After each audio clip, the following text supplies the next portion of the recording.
Pune police म्हणजे कमिशनरपासून खालचा constable यांना आम्ही आवाहन करतो की त्यांनी कायदा आणि नियम पोलीस कोड आहे त्याप्रमाणे वागावं.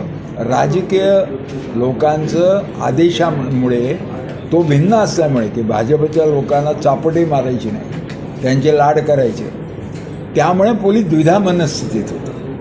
तर तसं न करता त्यांनी जे वर्षानुवर्ष पुण्याची परंपरा या आणि पोलीस कोड पोलीस संहिता याप्रमाणे वागायला पाहिजे आणि त्याच्यामध्ये पक्षपात नाही केला पाहिजे. भाजपचा अध्यक्ष म्हणतो मी सभा उदाहरणार तर त्याला त्याच ठिकाणी प्रिव्हेंटिव्ह ॲक्शन म्हणून नोटीस द्यायला पाहिजे. त्या नोटीस उलट तुम्ही सांगताय निखिल बागेला की तू सभा घेऊ नको, म्हणजे अभिव्यक्ती स्वातंत्र्याचा संकोच करणं म्हणजे घटनेचा भंग होतो हे लक्षात घेत नाही. म्हणून पोलिसांच्या विरोधात आम्ही पोलीस आणि भाजप एकरूप होऊन करतात, याला फॅसिझम म्हणतात सत्तारूढ पक्षाने.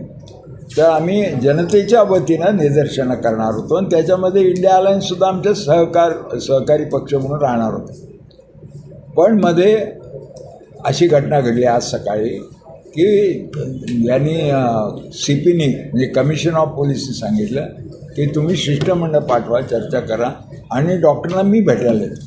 तर मी शिष्टमंडळामार्फत त्यांना असं सांगू इच्छितो की तुम्ही गांधी भवनला या आणि जनतेमध्ये ज्याच्या मनात शंका त्यांना सगळ्यांना आपण यायला परवानगी ठेवू आणि लिखित प्रश्न विचारायला ठेवू. कारण असं आहे जिथे एखादा गुंड टेरर निर्माण करतो त्याच चौकामध्ये जर पोलीस आले आणि गुंड त्यांच्या पुढे कमी शक्तीचे दिसले, बलहीन दिसले तर लोकातलं भय जातं. तो लोकांना निर्भय करण्याकरता त्यांनी गांधी भवनला यावं असं आवाहन करतो. नाही तर आमचा निदर्शनाचा हक्क आम्ही राखून ठेवलेलाच आहे. किती तारखेला करणार? आता उद्यानंतर आम्ही उद्या बैठक आहे बरोबर आमची. ते बैठक झाल्यानंतर त्यानंतर पुढचं दिशा साधारण 1-2 दिवसात त्याच्यानंतर म्हणजे उद्या मंगळवार आहे तर बुधवार किंवा गुरुवार.